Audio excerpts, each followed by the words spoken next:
Do you want to know how to handle triggers and prevent relapse? I'm going to show you how.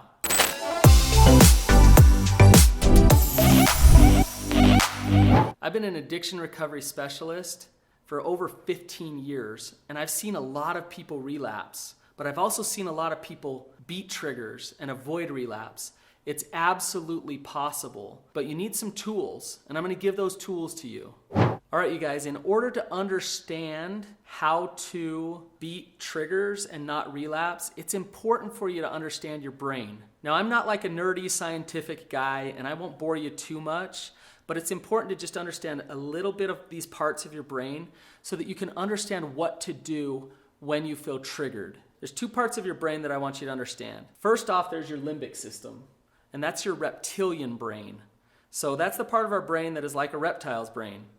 You know, when an alligator sees food, it thinks eat. That's what it does automatically. When we smell cheeseburgers or when we see certain things, they trigger us to want to do something for our survival. So our emotions oftentimes exist here in our limbic system. But when you're triggered into your addiction, when you see a certain thing or smell a certain thing that reminds you of that addiction, it triggers this response in your body that says, yes, I want that.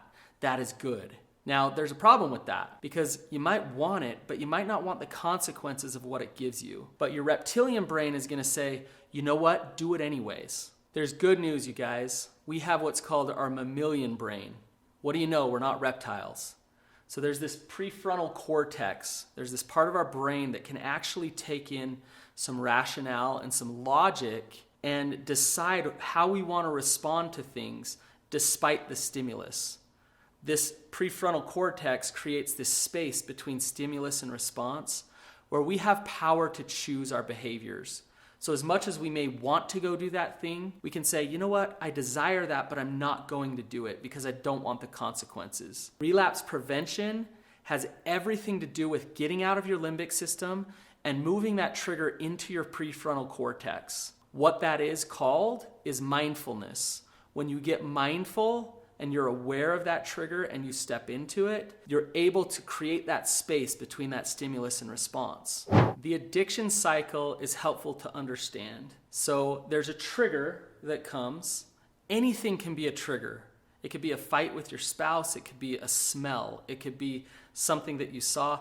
Anything that triggers your limbic system into saying, I want to go act out. I want to go use. There's a trigger. It leads to preoccupation. So your thoughts get going. You start thinking about maybe the last time you used, how you could use again in the future, what it would be like. You just start ruminating on the thought of acting out or relapsing. After you think about it for long enough, you'll start to ritualize. So you'll have behaviors that say, I want to set up this acting out. You might drive home from work a different way because it drives past a certain corner or a certain store. You might close blinds, lock doors, set up things so that the acting out can happen. Now, as you're ritualizing, you're preparing for relapse. Finally, the relapse comes, and in that moment, you get the dopamine rush. It feels really good. There's excitement, there's arousal, there's satiation, there's fantasy. There's all kinds of things that can happen during relapse. It's a moment of bliss. And so all that preoccupation, all that ritualization leads up to that because that feels so good. But after the relapse comes the shame and the despair. You feel hopeless again. You feel like you can't overcome this thing. And as it wears down your self-worth and you feel more shame, you want to numb your life out even more, which leads you back into the addiction cycle. Now think about it. As I'm talking about this, where is it easiest to stop the relapse? I'll tell you this much. It's not down here at Rituals. I would bet all the money I have in my bank that you would not stop yourself if you're ritualizing. It's up here. Right when you're triggered, right when you start to go into preoccupation, that's the easiest time to say, oh my gosh, I'm going into it. I need to get mindful of this, and I need to use some tools so that I don't go down the road toward relapse. As I'm talking about this addiction cycle, there's 3 things that you can do in order to help yourself prevent relapse. The first thing is you set up a proactive prevention plan. So what that means is long before you're in that trigger, far before you're in your limbic system, set some things up that are going to help stop you, help you get mindful. If you're addicted to alcohol and you have alcohol in your fridge, it's probably not a good idea. So one of the things that you can do is to, I call it plug the holes, is to go take an inventory of your life and the things you have around you and get rid of the things that are tempting to you, so that in that crucial moment, in that weak moment, you don't go there. Another thing to do is to set up barriers and bottom lines for yourself. Make it difficult to get to that substance of choice or that acting out. So passwords on computers, or things like giving your pills to your wife who's going to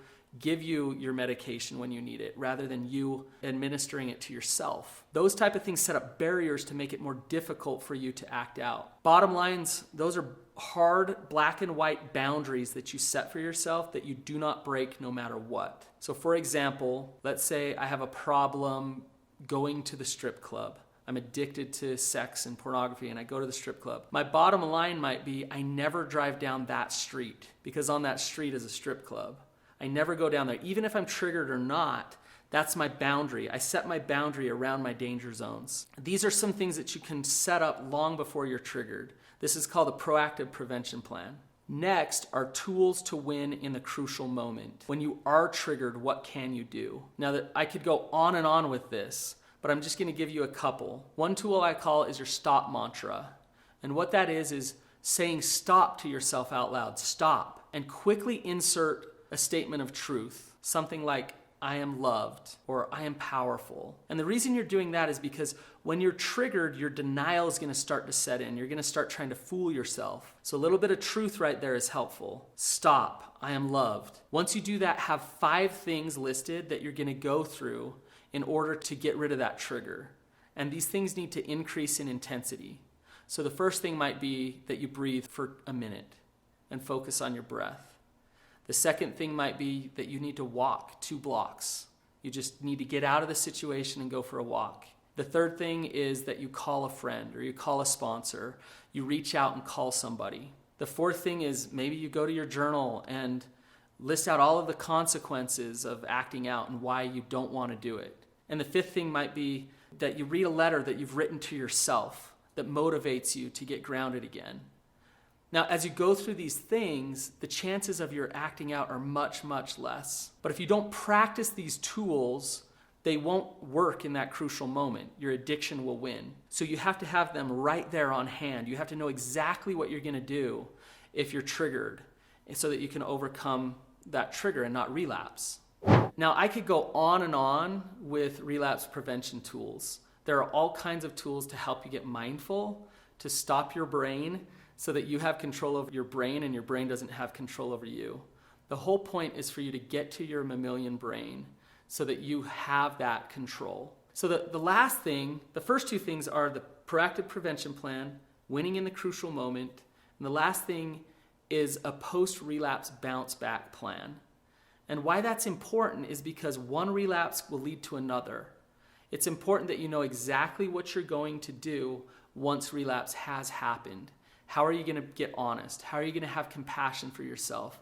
How are you going to forgive yourself? How are you going to deal with the consequences of the things that you have done and face those head on so that you can move past the relapse? You don't want to plan on relapse, but you do want to prepare for it. So list out all the things that you're going to do once relapse happens so that you are prepared.